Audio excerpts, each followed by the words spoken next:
resistant building, creating immunity to the crop or the enhancing them.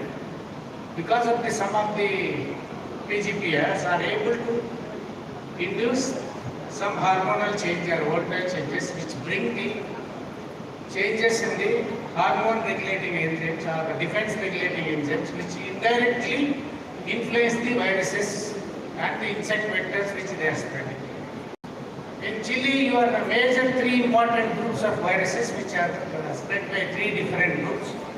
One is the whitefly, which causes the leaf curl. The other one aphids, cucumber mosaic and chili venomotil. And the one is thrips transmitted plasmavirus is the groundnut pregnant process. And in bitter gourd is now seriously constrained by viruses and the major constraints for the production. The whitefly transmitted bigomovirus, virus, and the aphid transmitted, persistently transmitted choleraviruses, cucurbit aphid ball, yellows virus. The third one is the aphid transmitted viruses which are non-persistently transmitted. My talk is based on two aspects. One is in the field application of these bioagents, and the second one is the mechanisms to study under the laboratory conditions. We have used four formulations. One is the Acto-Minus Plus, which is an ICR, IHR product commercially available. The second one is AMC, Alka Microbial Consortium, which is again a combination of three bacterial species, and Bacillus subtilis and Bacillus aminolicnicans as individuals. And the chemicals which are regularly used as a rotational spray at 10 days interval as an application in terms of chemical pesticides. And if you see the integrated approach, wherein the bottom crop with maize followed by mulching and then the crop stand with the different treatments. You will find excellent crop with the different treatments, and if you see the results, in all the cases there is increase in yield compared to the control, but significantly you can see the yield increase enhancement in case of AMC, subtilis as well as aminoliquefacents, more or less equal or similar to chemical treatment.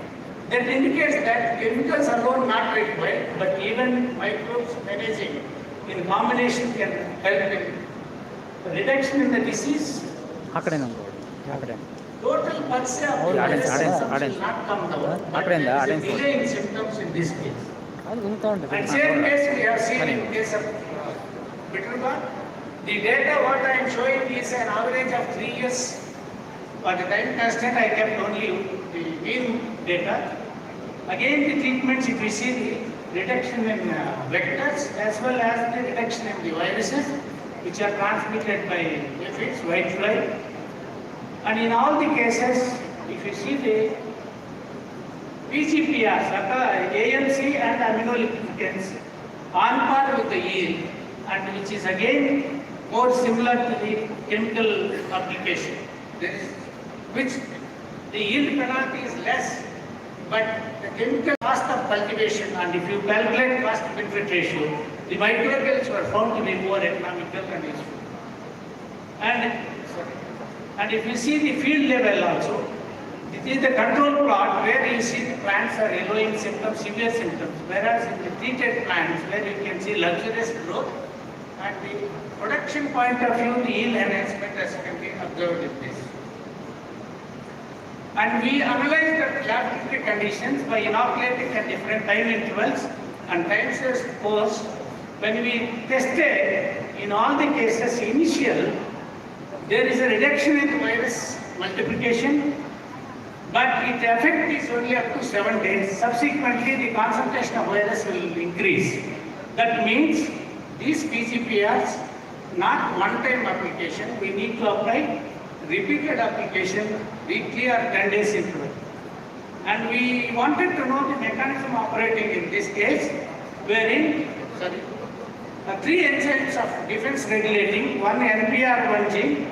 When we studied on the three viruses, we can see the initial, there is increase in the enzyme expression levels in all the cases, and the level of expressions are different with respect to RNA viruses and the DNA viruses, metallurgical viruses.